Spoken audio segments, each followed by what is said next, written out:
এক আনসারী সাহাবী সাইয়েদনা উমাইর ইবনুল হুমাম রাদিয়াল্লাহু তাআলা আনহু খেজুর খাচ্ছিলেন। তিনি বিশ্বনবীর দিকে তাকিয়ে কথা শুনছেন আর খেজুর খাচ্ছেন। যখন বিশ্বনবী বললেন জান্নাতের দিকে ছোট যে জান্নাত আকাশ জমিন বিস্তৃত, বিশ্বনবীর কথা শোনা মাত্র সাইয়েদনা উমাইর ইবনুল হুমাম বললেন বাহ বাহ। কি বললেন? বাহ বাহ মানে চমৎকার, মাশাআল্লাহ চমৎকার। আমরা ইদানিংকালে চমৎকার কিছু দেখলে ইংরেজিতে বলে ফেলি না ওয়াও ওয়াও, বাহ বাহ, মাশাআল্লাহ।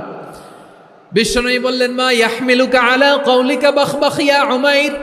ও উমাইর, আমার এই কথা শুনে তুমি কেন বললা বাহ বাহ, চমৎকার চমৎকার কেন বললা? সাইয়েদনা উমাইর ইবনে হুমাম রাদিয়াল্লাহু তাআলা আনহু বললেন ইয়া রাসূলুল্লাহ, আপনার এই কথা শুনে আমি বড্ড খুশি হয়েছি আর আমি প্রত্যাশা করছি আমি যদি ওই জান্নাতের মালিক হতে পারি তাহলে কতই না ভালো হতো। সুবহানাল্লাহ বলেন। বিশ্বনবী বললেন ছোট ওই জান্নাতের দিকে যে জান্নাত আকাশ জমিন বিস্তৃত।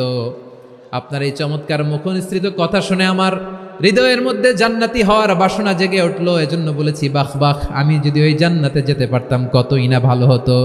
উমাইরের কথা শুনে বিশ্বনবী বললেন ঠিক আছে উমাইর, জান্নাতে ঢোকার জন্য, এই জান্নাতের অধিবাসী হওয়ার জন্য যেহেতু তোমার এত আকাঙ্ক্ষা, আমি বলে দিলাম আনতা মিন আহলিহা, তুমি আল্লাহর ওই জান্নাতের অধিবাসী হবা।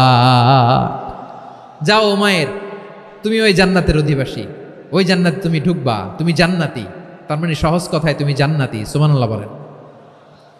যখনই বিশ্বনবী বললেন জান্নাতি, সাইয়েদনা উমাইর রাদিয়াল্লাহু তাআলা আনহু খেজুর খাচ্ছিলেন আর মনে মনে ভাবে বিশ্বনবী যখন ওয়ারেন্টি দিয়েছে, বিশ্বনবী যখন গ্যারান্টি দিয়েছে আমি জান্নাতে যাব, তাহলে হাতে তো এখনো 3টা খেজুর বাকি। এই 3টা খেজুর যদি খাই তাহলে জান্নাতে ঢুকতে দেরি হয়ে যাবে। সুবহানাল্লাহ পড়েন। হাতে কয়টা খেজুর? 3টা খেজুর। বিশ্বনবী বললেন উমাইর আনতা মিন আহলিহা, তুমি ওই জান্নাতের অধিবাসী, তুমি জান্নাতি। উমাইর চিন্তা করলেন আমি জান্নাতি, নবীর মুখ দিয়ে যখন বেরোইছে ওই জান্নাতে তো আমার ঢুকতেই হবে, কিন্তু হাতে 3টা খেজুর খেয়ে যদি জেহাদের ময়দানে যায় তাহলে জান্নাতে যেতে তো দেরি হয়ে যাবে। এই চিন্তা আসা মাত্রই খেজুর 3টাকে তিনি ছুঁড়ে মারলেন, তলোয়ার বের করে আল্লাহু আকবার বলে বদরের ময়দানে ঝাঁপিয়ে পড়লেন। আল্লাহর শত্রুদেরকে কচুকাটা করে এক পর্যায়ে শাহাদাতের সুধা পেয়ে নিজেও জান্নাতি হয়ে গেলেন। পড়েন সুবহানাল্লাহ। আমরা দুনিয়ার বুকে আমরা হয়েছি দুনিয়ার পাগল, ক্ষমতার পাগল, সম্পদের পাগল, খ্যাতির পাগল। বিশ্বনবী তার সাহাবাদেরকে বানিয়েছিলেন জান্নাতের পাগল। পড়েন সুবহানাল্লাহ। ওই জান্নাতে আমরা যেতে চাই কি চাই না? একা না সবাই মিলে? একা না সবাই? জান্নাতে একা আমি যাব না তো ভাই, তোমাকেও জান্নাতে দলে নিতে চাই। সবাই বলেন জান্নাতে একা আমি যাব না তো ভাই, তোমাকেও জান্নাতে দলে নিতে চাই। পড়েন আমিন। সিলেটের এই ঐতিহাসিক এমসি কলেজ ময়দানে আজ রাতে এই চমৎকার রজনীতে আমরা যেমনি একত্রিত হলাম, আল্লাহর জান্নাতুল ফেরদাউসের জন্য আমরা একত্রিত হতে পারি। আল্লাহ তুমি কবুল করো। সবাই আওয়াজ করে পড়েন আমিন। তাহলে চিন্তা করেন কিভাবে বিশ্বনবী জান্নাতকে চিত্রায়িত করেছেন সাহাবাদের সামনে, কিভাবে চিত্রায়িত করেছিলেন তিনি, যে কারণে সাহাবারা জান্নাতের পাগল হয়ে গিয়েছেন। আমরা যদি দেখি the way the prophet Muhammad portrait জান্নাত, কিভাবে তিনি পোর্ট্রে করেছেন জান্নাতের যে সৌন্দর্য, কিভাবে তিনি সাহাবাদের সামনে তুলে ধরেছেন। বিশ্বনবী আল্লাহর কোরআন থেকে আমাদেরকে জানান আল্লাহর জান্নাতের সুসংবাদ দানকারী করে যে আল্লাহ আমাকে পাঠালেন। তোমরা কি জানো আল্লাহর জান্নাত কত সুন্দর?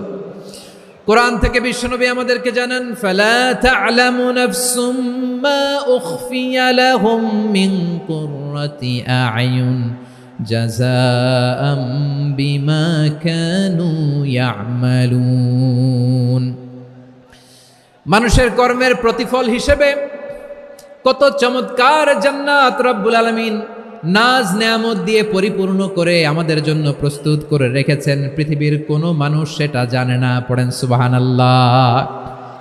এটা যে কত সুন্দর, আমাদের আমলের প্রতিদান হিসেবে কত চমৎকার, fantastic, eye catching, fabulous paradise তিনি আমাদের জন্য রেডি করে রেখেছেন। এটা কেউ জানেই না, কল্পনাতেও আনতে পারে না। সুবহানাল্লাহ পড়েন। আবার হাদিসে কুদসিতে বিশ্বনবী ফরমান রব্বুল আলামিন বলেন আ'দাদতু লিইবাদিয়াস সালিহিনা মা লা আইনুন রাআত ওয়ালা উযুনুন সামিআত ওয়ালা খাতারা আলা কলবি বাশার।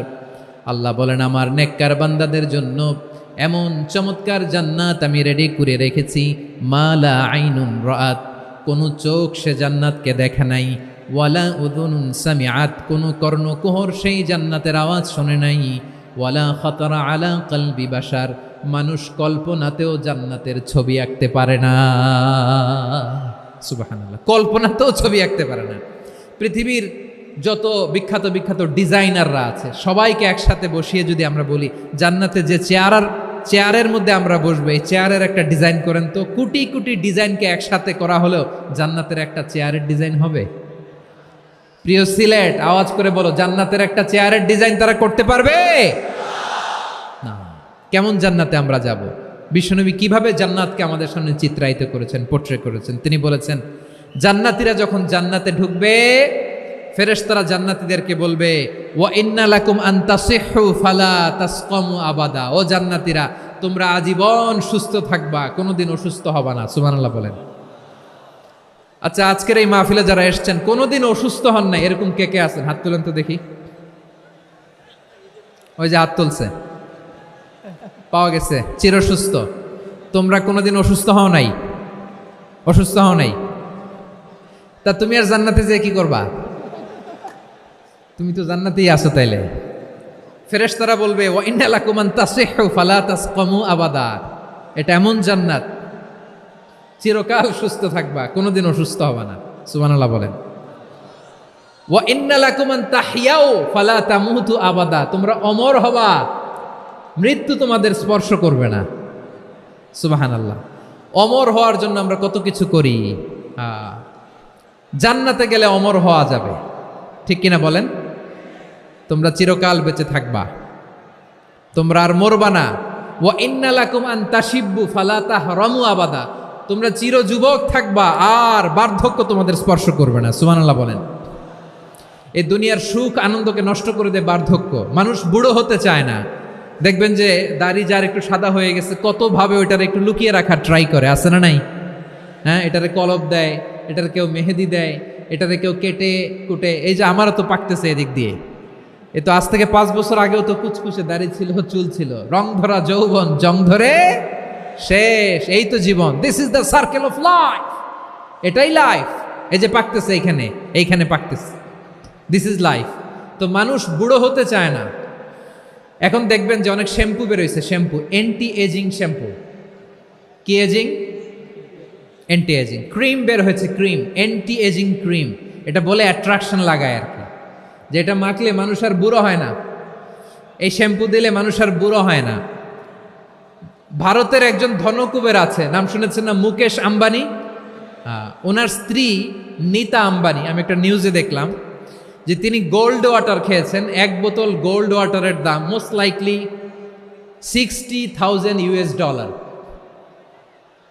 $60,000 1 বোতল গোল্ড ওয়াটার। কেন? এটা খেলে বার্ধক্যের ছাপ নাকি চেহারায় লাগে না। কিন্তু মানুষ যতই বয়স ধরে রাখতে চাক এ দুনিয়ার জামিনে, সে কি তার বয়স লুকাতে পারে? আমার কলিজা টুকরা সিলেট, আওয়াজ করে বলেন, এই দুনিয়ার জীবনে বয়সকে ধরে রাখা যাবে? আপনি অমর হবেন জান্নাতে, চির সুস্থ হবেন জান্নাতে। আপনি যদি চির যৌবন থাকতে চান, চির যুবক, এটা পাবেন জান্নাতে। সুবহানাল্লাহ বলেন। ওই জান্নাতে আপনি যেতে চান তো? চান?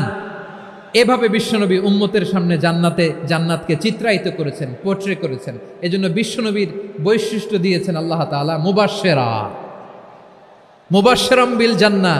নবী হে, আপনি জান্নাতের সুসংবাদদাতা। আওয়াজ করে পড়তে হবে আল্লাহু আকবার। এজন্য আল্লাহ বলেন, ইয়া আইয়ুহান নাবিয়্যু ইন্না আরসালনাকা শাহিদা, ও নবী আপনারে আমি সাক্ষ্যদাতা করে পাঠালাম।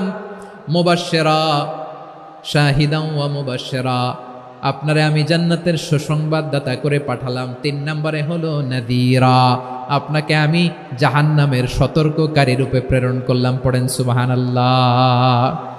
আমার প্রিয় বন্ধুরা, বলেন তো আল্লাহ বিশ্বনবীর কয়টা বৈশিষ্ট্যের কথা এখানে উল্লেখ করেছেন?